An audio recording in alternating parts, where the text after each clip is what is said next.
Vamos con datos. Enrique, con respecto a España, ¿tenemos cifras de incidencia incluso comparativas con otros países? Sí, tenemos cifras de los 3 últimos informes y estamos, según el informe Save the Children, 2 de cada 10 niños sufren bullying.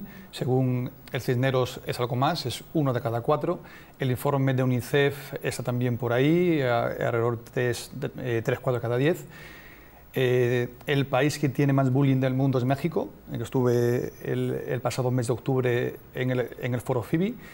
Y en Sudamérica también tienen un problema muy grave, y en España estamos pues, más o menos en la media europea de lo que es el bullying. Vamos en unos instantes a dar paso a ese testimonio de una víctima de bullying que va a compartir su trágica experiencia con nosotros. Enseguidita contactaremos por teléfono con ella unos minutos, pero imagino que como el que vamos a escuchar, hay muchos que llegan diariamente a tu consulta, a vuestra asociación. Entiendo incluso que legalmente, sociológicamente, estamos viendo también datos. Kepa. De lo que hay que comentar respecto a los datos salen de fuentes y salen de indicadores. Me llama la atención, escudriñando un poco de información, que el propio Ministerio de Sanidad, Servicios Sociales e Igualdad indicó en el año 2013 que no había indicadores buenos sobre ciberacoso escolar en España. Si no hay indicadores buenos, los datos quizás no sean tan buenos, ¿no? Yo soy presidente de una asociación que se llama GESIA, que es el Grupo de Sociología de la Infancia y de la Adolescencia, y en su momento apoyamos un informe que hizo Facebook, que se llamó, ellos llamaron el informe Piensa antes de compartir, que era relacionado con el uso de la tecnología por parte de los niños y incluía la parte de ciberbullying. Y una cosa que se trataba en ese informe y que se comunicaba y se indicaba realmente, pues, cuál es la posición del niño y el niño de qué manera es protagonista a la hora también de buscar soluciones. Que claro. Lo doy para adelantado, sé que es una cuestión que se va a tratar, pero que sí que creo que hay que tratar la posición del niño, de qué manera el niño también es protagonista de su educación y de qué manera ejerce como tal, ¿no? Vamos a saludar a Laura Díaz Perona. Laura, bienvenida, ¿cómo estás? Buenas tardes, bien. Bueno, gracias por acompañarnos. Tú y yo no nos conocemos, pero sí has estado muy cerquita de mí en un fantástico programa de esta casa en la que te conocimos, te escuchamos, supimos y compartimos de tu experiencia. Yo querría, Laura, que en unos minutitos también dieras tu testimonio aquí, en esa actualidad. Yo te he presentado, fíjate que ya me resulta hasta duro hacerlo así, como víctima de bullying, de ciberacoso y de acoso escolar. ¿Tú te sientes así? Sí, la verdad es que sí, pues así me dura más o menos la realidad. Es la realidad. ¿Cuándo empezó todo? Porque puedo decir tu edad, eres muy jovencita todavía. Laura, ¿cuántos años tienes? 24 años. 24. ¿Eres capaz de recordar la edad en la que comenzó ese infierno que has vivido? Aproximadamente 11-12 años del paso del colegio al instituto. Justo en ese cambio docente. Cuéntame, ¿cómo empezó para luego entender a dónde llegó? Hoy hablábamos de estadios, Laura, del bullying, pero entendemos que cuando ya llega incluso a un ciberacoso, que no sé si es tu caso, todo empieza siempre con, bueno, pues hechos menores. ¿Tú eres capaz también de recordar ese inicio del acoso que viviste? Exactamente, yo recuerdo que era el segundo día de clase, yo era nueva en el centro y bueno, estaba pues empanada. Y se me acercó un compañero y me dijo, oye, ¿estás empanada tal? Y me quedé así y le dije, pues sí, pues de eso tan tonto surgió todo. Bien, y a partir de ahí, ¿cómo se crea un bullying, Laura? Porque es que son palabras muy serias. Entiendo que ya no fuiste acosada solo por una persona, ya hablamos de un grupo, de un tiempo y de actos importantes. A partir de ese día fueron insultos y mofas constantes por cada pequeño error que cometía. O sea, si yo era más vergonzosa y me contaba hablar más con la gente, eso para ellos era un fallo. Si yo no iba maquillada a clase y no sé, me gustaba leer en vez de jugar a videojuegos, también era un fallo enorme para ellos y de cada cosa hacían una bola y cada vez más grande. Pero fíjate que tú estás hablando de un fallo por ir maquillada a tu clase, a tu aula. A ver, yo no lo veo como un fallo, digo que lo veían como un fallo. Esa es la gravedad, claro, incluso porque te gustara la lectura. Hemos hablado en el programa que al final el acoso, Laura, se produce sobre personas diferentes, que destacan no solo en negativo, sino en positivo. ¿Tú te consideras ese perfil, quizá por ser estudiosa, inquieta a nivel cultural, incluso físicamente, estamos viéndote en una fotografía y te conocemos, pues una chica muy atractiva? ¿Tú puedes incluso pensar en el motivo que desencadenara ese bullying? No, la verdad es que no pienso lo que lo desencadenó. Todavía a día de hoy intento buscar cuál es el desencadenante. De hecho, he hablado con algunas de las personas que fueron partícipes de ese acoso y ni ellos mismos me lo saben decir. Fíjate, pero qué interesante. Tú has tenido ocasión posteriormente, y entiendo que una vez superado el problema, de hablar con tus acosadores. ¿Cómo es ese momento en el que te pones delante de quienes te han hecho tanto daño y tienes la oportunidad de preguntarles lo que, lógicamente, cualquiera preguntaríamos? ¿Por qué? ¿Cómo te sentiste? ¿Cómo tuviste esa oportunidad? ¿Y qué palabras escuchaste? En realidad es que no fui yo la que fue. En realidad fueron ellos los que vinieron a mí cuando salió el relato de cicatrices. Fueron viniendo y no me acuerdo de haber hecho eso, lo siento, tal, no sé ni cómo pudo pasar, si en realidad nunca te llegamos a conocer. Cosas muy que dices, jolín, es que ni ellos son conscientes del daño que estaban haciendo. ¿Tú has llegado a sufrir agresiones físicas? Sí. También. ¿Durante cuánto tiempo, Laura? Pues 5 años aproximadamente. 5 años de acoso. ¿Cuáles han sido las consecuencias para ti? ¿Has cambiado? ¿Tú notas que tu personalidad es diferente, tu estado anímico, incluso tu manera de vivir se ha visto afectada? Pues, hubo diferentes fases. Hubo fases en las que mi estado anímico cambió completamente a estar súper triste siempre o súper enfadada. Y luego llegó la fase de, bueno, pues yo tengo que seguir siendo como soy. Eso sí que te puedo decir, te haces más fuerte, desconfías más de la gente, estás siempre pendiente de que no te la vayan a jugar. ¿Cómo has conseguido superar esto, Laura? ¿Buscaste ayuda profesional? No. ¿Has yo sido me apoyé tú sola? sobre todo en mi familia, mi madre sobre todo, mi hermana y mi sobrina pequeña y mi padre. Fíjate, Laura, que ahora ya, tristemente, el término bullying y lo que trasciende dentro de esta palabra es muy conocido, pero hace unos años, cuando nos cuentas que empezó tu acoso, quizá no lo era tanto.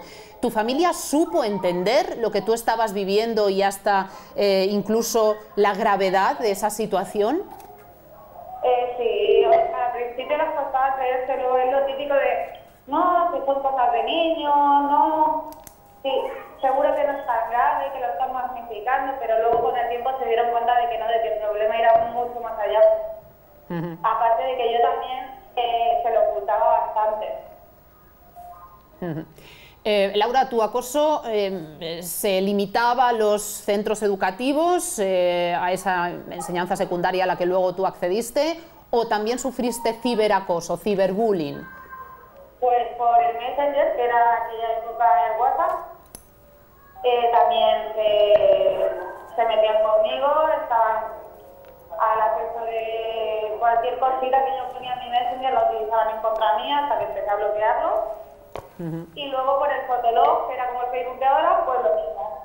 O sea, yo he llegado a encontrarme una foto mía en un Fotolog perdido por ahí, poniéndome verde y bueno, no te digo las palabras porque desde luego son vergonzosas. Laura, ¿qué le dirías ahora mismo a una persona que está sufriendo acoso, que empieza a vivir esa pesadilla, y qué les dirías a aquellos que están ejerciendo el acoso? Pues a los que lo están sufriendo les diría que no tengan miedo a acudir a sus profesores, a los psicólogos de los colegios y a su familia. Que todo tiene solución y que no tienen que creerse lo que les diga la gente, que ellos son realmente especiales, que tienen que ser quien son por encima de todo y quererse a ellos mismos. Y a los que lo realizan, a los acosadores, por así llamarlo, les diría que intenten ponerse un poquito en la piel del otro. Que el día de mañana se van a arrepentir de lo que están haciendo. porque se van a sentir mal consigo mismos. Que en el fondo todo es cuestión de quererse uno mismo y valorarse uno mismo y respetando a los demás, por supuesto. Laura, ¿cómo estás ahora? ¿El bullying se supera del todo? No, la verdad, a ver, a mí el bullying lo que hace es cabrearme. Es una situación que me cabrea bastante. Pero bueno, toda esa frustración, todo ese cabreo, lo enfoco en ayudar a que otras personas no les pase mediante mis proyectos y mis relatos. Pues Laura, yo solamente te tengo que decir algo. Dices que te has pasado muchos años planteándote una pregunta, el por qué. La respuesta muchas veces es que no hay respuesta, no hay un por qué. O si no, en todo caso es lo que decías tú, que eres especial. Quédate con ello. Y ante todo, gracias, Laura, eres muy valiente y también te admiramos no solo por tu superación, sino por ahora dedicarte a ayudar a tantas personas que han pasado por lo mismo que has vivido tú. Gracias. Gracias a vosotros. Un beso, hasta siempre, Laura, hasta cuando quieras, gracias. Creo que un testimonio ejemplarizante en cuanto a la problemática que vivimos. Me gustaría que todos, si os parece, hacemos una ronda, comentaseis aquello que consideréis dentro de las palabras que hemos escuchado y que merece la pena analizar. Antonio.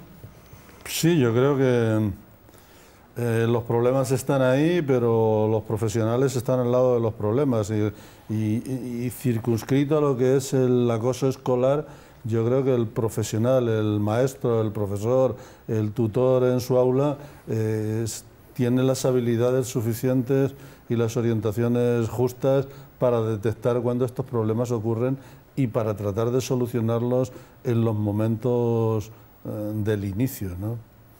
Y yo creo que hay muchísimos programas, por ejemplo, los programas de mediación escolar donde los alumnos reciben a los nuevos, detectan ellos antes que el propio profesorado, porque ellos están en el recreo, están en los momentos esos intermedios donde no está la disciplina del aula, ¿no? Y hay muchísimos programas que han dado muy buenos resultados, pero claro, siempre habrá algún caso como el que relataba Laura, donde las cosas lleguen a más, porque algún profesional, a mi modo de ver, ha fallado en algún momento. Sandra. Bueno, Laura es una resiliente. El ser resiliente en psicología, la palabra resiliencia significa una persona que ha sabido superar un suceso traumático y además ha sabido, afrontarlo, salir fortalecida de ese suceso. Además ella comenta que ayuda a otras personas y que ese es su objetivo, ayudar a otras personas. Ha hecho de esa situación un proyecto personal. Esta es la capacidad que tenemos muchos seres humanos, el que ocurra un suceso como pues, un acoso escolar y seas víctima de esa situación no significa que necesariamente tengas que acudir a tratamiento psicológico. La misma persona puede poner en práctica habilidades, resolución de muchas dificultades e incluso de cara a futuro pues le puede generar aprendizajes que le van a servir en su etapa adulta. Entonces, en este sentido, Laura es un ejemplo de resiliencia. Y un matiz que sé que tú quieres aclarar, Sandra, realmente la realidad es la que narra Antonio en cuanto a la cualificación y preparación de todos los profesionales que integran el cuadro formativo de un centro. Las investigaciones nos dicen que no. Y esta es una realidad, ojalá fuera diferente, pero las investigaciones nos vienen a decir que falta formación específica en prevención e intervención en acoso escolar en los docentes, pero también en los orientadores. Tenemos que tener en cuenta que un orientador hoy en día no necesariamente es un psicólogo, puede ser un psicopedagogo, puede ser un pedagogo y puede ser otro profesional que trabaje y que comparta esas funciones de orientación educativa, pero no de diagnóstico. La labor de un orientador no necesariamente es la del diagnóstico, ni la intervención, ni el tratamiento de determinados trastornos psicológicos. Y en definitiva, el acoso escolar también puede llevar a trastornos psicológicos. Lo decíamos antes, el trastorno por estrés postraumático no deja de ser un trastorno de ansiedad y luego ese trastorno de ansiedad se puede generalizar, es decir, la persona termina estando en un estado de alerta constante. Me puede llevar a tener trastorno de ansiedad generalizada, fobia específica a determinados lugares, a determinados sonidos, a determinados ambientes. Es importante que tengamos en cuenta esta formación. Enrique, asentías, ¿no? Yo discrepo mucho con que las cosas se hagan bien. Después de atender a unas 3.000 víctimas de acoso, lo que sí tengo que decir es que se han hecho protocolos de actuación que son muy genéricos, que al centro le dejan una gran capacidad de hacer lo que les dé la gana muchas veces, bien por una falta de formación, desconocimiento, etc. al final siempre la carga de la prueba recae en los padres de la víctima, o sea, es el padre el que tiene que ir al centro y demostrar, bien con un parte de lesiones, bien con un informe pericial, de una prueba, en fin, del Facebook, un mensaje, etcétera. Y si no tiene pruebas periciales, porque no hay parte de lesiones, porque no hay tampoco un informe pericial de un psicólogo, el padre a veces lo que hace es que se sienta a escribir con su hijo una cronología de los hechos de forma que al centro le demuestre que eso no es puntual, sino que es algo que se reitera en el tiempo. Con lo cual el centro ya reconoce que eso no es puntual porque ocurre de hace 6 meses, un año. Lo que sí me sorprende es que esta niña desde hacía 4 años sufre acoso. O sea, eso para mí es algo inconcebible. ¿Cómo que en 4 años nadie es consciente de que esa niña desde ese tiempo sufre acoso? Eso es inconcebible. En el caso de Arantxa, la chica que se suicidó el pasado mes de mayo en el 2015, después de un proceso largo de acoso, desde hacía ya un mes sus padres, la policía y el colegio sabían del caso de acoso.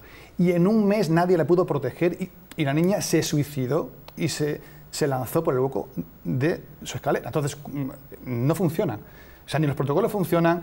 Al final los políticos sí hacen medidas cuando hay un suicidio, como las 50 medidas o las 100 medidas pues, que han puesto en marcha después del caso de este chico Diego, que se suicidó presuntamente el pasado mes de octubre. Son medidas que son un parche, que luego son para intentar que se vea que sí se hace algo, pero son medidas que son más para la galería muchas veces. Luego os preguntaré por las medidas, según vuestra opinión, a adoptar en realidad para terminar con este problema. Félix. Yo quería significar también que estamos cargando el tema sobre los profesionales docentes. Yo sacaría también que los padres deberían de tener un poquito de cuidado con sus hijos, de explicarles qué está bien, qué está mal, qué es el acoso, qué no es el acoso. Y sobre todo a los niños concienciarles, tanto desde el colegio como desde el ámbito familiar, que se siente estando del otro lado, siendo acosado, para que los niños, como ha dicho Laura, comprendan qué se siente cuando se es acosado. Es decir, una labor de formación de valores, quizá, ¿no? Que al final en muchos problemas llegamos a la misma conclusión, carencia de valores, se están perdiendo valores en nuestra sociedad que a lo mejor derivan en algunos procesos como estamos analizando. Quizá estamos dejando demasiadas cosas en cuestiones a los docentes. Dejamos ya hasta que eduquen a nuestro hijo. Te lo dejo y ya me lo vuelves educado. No, tú tienes que intervenir también en algo con él. También nos decía Laura que con un simple WhatsApp, es decir, ni siquiera, hablabas tú de esas herramientas al principio, Félix, es necesaria una gran tecnología para hacer extensible, universalizar, que habéis hablado de este término, un acoso. Sí, ella dice que antes en su caso, era el Messenger, una aplicación que se utilizaba antes de las tecnologías que hay ahora, incluso por fotografías en Fotolog, en redes sociales. Cuelgas una foto y la ve todo el mundo, no solo tu patio, sino a lo mejor tus propios vecinos que no van a tu colegio, ya tienen una herramienta que han utilizado contra ti. Kepa. Quería hacer significar, cuando escuchaba el relato de Laura, me recordaba una cosa que creo que es muy significativa que no ha salido, y está vinculado con los rituales de paso de los niños y niñas. Y cuando digo esto, yo recuerdo mi generación, cuando hacíamos la GB, nuestro rito de paso de la primaria a secundaria era con 14 años, o sea, hace 14 años aproximadamente, ¿no?